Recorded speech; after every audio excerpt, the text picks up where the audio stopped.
Mehdi Hasan is currently cosplaying as an American, and it's really weird and embarrassing, and I'm not sure why. I think it's because literally his entire career has been as an Islamo-communist propagandist, and now that that's kind of cooling off, he's got to just be a provocateur. This is an incredible clip. I think that if you can play church bells, you can pray the call to prayer. We are as American as anyone else, and don't take any BS from anyone. I think. The hell is that accent, Mehdi? You were born in Swindon, mate. What was that accent? Let's listen to that again. I think that if you can play church bells, you can pray. Church bells. Are you trying to put on an American accent, Mehdi? Because that's terrible. Like you grew up in North London and went to a private school. Like what the hell kind of accent is this? That if you can play church bells, you can. Church bells. This is the weakest attempt at an American accent I've ever heard. That's genuinely an embarrassment. Let alone the assertion. If you can play church bells, you can play the call to prayer. You could, but why would you want to? Why would you want the Muslim call to prayer playing across the United States if you weren't just a colonizer, Mehdi, which is what you are, isn't it? Anyway, this drew the attention of Matt Walsh. Matt, for some reason, didn't notice his accent, but he says, Christianity built this country. Islam did not even in the slightest way. It's why we can have our church bells, you ungrateful little bitch. Well, that's true. That's correct. Islam had no role in building the United States. And Mehdi Hasan is definitely an ungrateful bitch. But Mehdi says, well, 1 in 3 of the slaves who built this country were Muslims. I mean, citation needed. But it is possible that a small number of the Africans who were captured by other Africans and then sold to slave traders, who then sold them to the Europeans, who then took them to the colonies, were Muslims. That is possible. They probably didn't. Not that many of them seem to have retained their religion, but I mean, you could always ask, how did they become Muslims? Who imposed this upon them? But notice you'll see here that Mehdi Hasan is creating a blood libel, right, for Muslims in the United States. Well, actually, Muslims are just as enslaved as blacks in the United States. So Mehdi Hasan, whose family is from Hyderabad in India, can now somehow claim victimhood based on, I mean, I don't even know if we can call it ancestral slavery, from people who were sold in the 17th century from Central Africa. Like, you don't have any connection to this, Mehdi. Muslims aren't the victims of the Americans. Like, Muslims as a class, as a religion, were not being enslaved by Americans. I mean, I don't know whether you know, but, you know, the shores of Tripoli were because the Muslims were enslaving Americans, Mehdi. And it's like the idea that Mehdi can actually try and recast Muslims as being, oh, we were the slaves of the Americans, not the slavers, despite the fact that, of course, Islamic history was significantly longer than the history of the slave trade in the United States and much greater in volume. But anyway, the point being, Muslims were just, they're just an integral part of the United States, an integral oppressed part. The Muslims have a blood libel against the Americans. Thank you, Mehdi. Thank you. I'm sure that's so totally true, and definitely not you acting in bad faith. But anyway, Matt replies, well, this country was not built by slaves. That's obviously true. Less than a handful of Muslim ones, owned by the 2% of Americans who ever had slaves to begin with. The vast majority of infrastructure and industry in this country was built by the labour of free men. True. Every Muslim country on the planet had slavery for exponentially longer and relied on it exponentially more than the USA ever did. That's obviously true. And the thing is as well, it was in like the 1960s that Arabia banned slavery.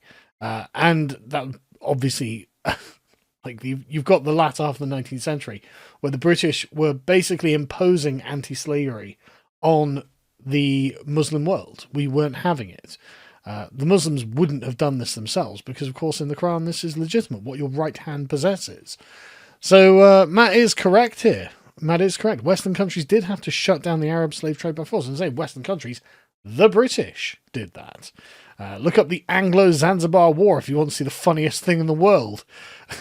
The British fleet just hanging around East Africa. Like, Zanzibar is a slave trading port. Oh, right, okay, well, we'll start shelling them then. And after his shortest war in history, because after 45 minutes of shelling, the Sultan was just like, okay, we give up, we'll just do as you say, because we're not having it, is basically what happened. But of course, Mehdi doesn't care. None of this matters. It doesn't matter. None of these things matter. What he's doing is lying to rage bait you into having a discussion with him, because he's got no particular value other than that. Anyway, Mehdi goes, well, I had a suspicion your response would be, hey, slavery wasn't so bad. That's not what he said, Mehdi. There are no railroads without slaves. Imagine thinking that there couldn't be railroads without slaves. Like, the railroads in India were not built by slaves, Mehdi. Like, sorry to tell you. So, just FYI, and the idea that there could be no White House or Capitol. It's like, even if a small percentage of those buildings were built by slaves, or, like, transporting the materials or whatever it is, that doesn't mean things couldn't have been built without slaves. You are so disingenuous. But everyone knows this, which is basically why you shouldn't give them the time of day. Anyway, Matt Walsh responds to this, which is quite interesting. And Mehdi shares it going, get out of my country, you leech. Because he's just baiting you. He's just baiting you. But Matt's got a pretty good bit here that we'll watch some of. American as anyone else. It's even harder to buy the idea that Mehdi Hasan is an American if you actually listen to the things that he says, which no one does. So let's review. Before he got his MSNBC contract, Hasan started out as a propagandist for Iran who told his followers that non-Muslims were, quote, animals. Watch. In Islam, the ends do not justify the means. This idea is totally alien to Islam. In Islam, what is halal, what is haram. We do not bend our law, our morality for our short-term aims. Never. And we never lose the moral high ground. If we know anything of Shias of Muhammad, as Shias of Ali, as Shias of Hasan, as Shias of Hussein, we know that keeping the moral high ground is key.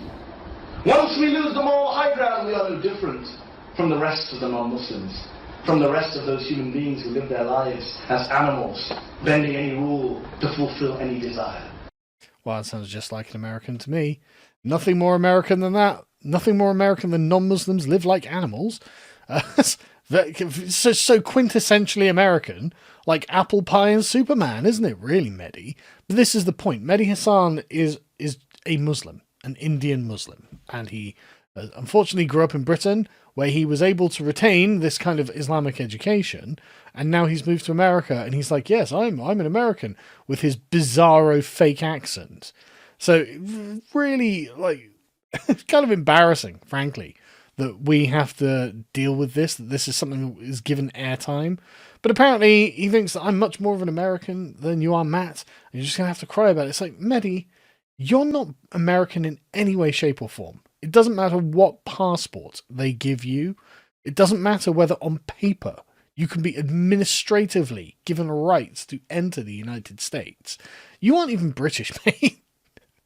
And this is a point we'll come back to in a minute, actually. But as you can see, you know, he completely sidesteps. He doesn't answer any of Matt's points at all, by the way, because Matt goes into a bit of a deep dive in Mehdi's history, and he's been an Islamic propagandist his whole life, because Islam is an incredibly important part of his personality and his identity.